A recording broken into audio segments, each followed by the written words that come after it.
لبيك اللهم لبيك لبيك لا লাব্বাইক আল্লাহুম্মা লাব্বাইক ধ্বনিতে আজ মুখরিত হবে আরাফাতের ময়দান। সূর্যোদয় থেকে সূর্যাস্ত পর্যন্ত এই ময়দানে অবস্থান করবেন লাখ লাখ ধর্মপ্রাণ মুসল্লি। বাংলাদেশ সহ বিভিন্ন দেশের হাজিরা আজ ধর্মীয় আবেগ ও অনুভূতির মধ্য দিয়ে মহান আল্লাহর কাছে ক্ষমা চাইবেন। মহান রাব্বুল আলামিনের কাছে গুনাহ মাফের আকুল আবেদন করবেন।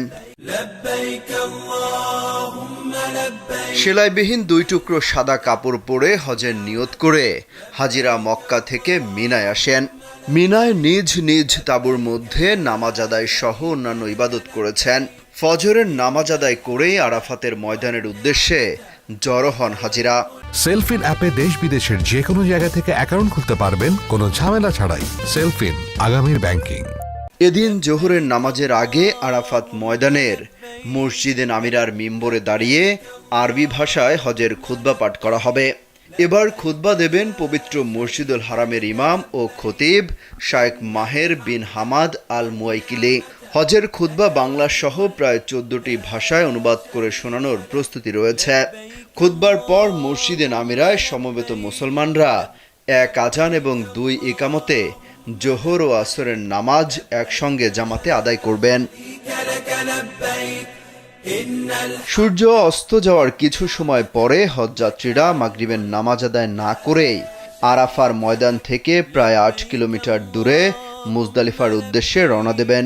মুজদালিফায় গিয়ে এশার নামাজের সময় একসঙ্গে মাগরিব ও এশার নামাজ আদায়ের পর সেখানেই খোলা আকাশের নিচে বিস্তীর্ণ খোলা মাঠে রাত যাপন করবেন। এর আগে প্রতীকী শয়তানের উদ্দেশ্যে নিক্ষেপের জন্য তারা সেখান থেকে 70টি পাথর সংগ্রহ করবেন।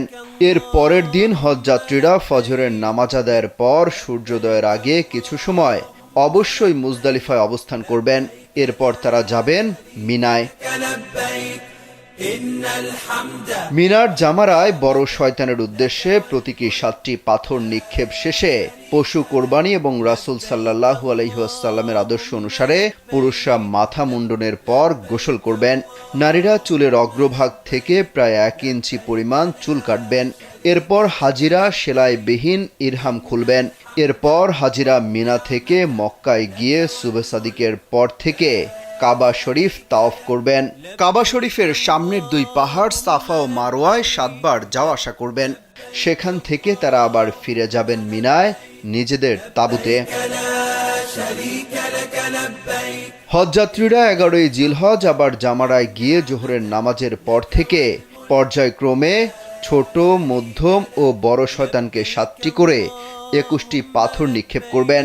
একইভাবে 12ই জিলহজ আবার 21টি পাথর নিক্ষেপের পর সন্ধ্যার আগে তারা মিনা ত্যাগ করবেন। 10 জিলহজ থেকে 12ই জিলহজ সূর্যাস্তের আগ পর্যন্ত যে কোনো সময়ে কাবা শরীফে ফজর তাওয়াফের মধ্য দিয়ে শেষ হবে পবিত্র হজের আনুষ্ঠানিকতা। لبيك لبيك لا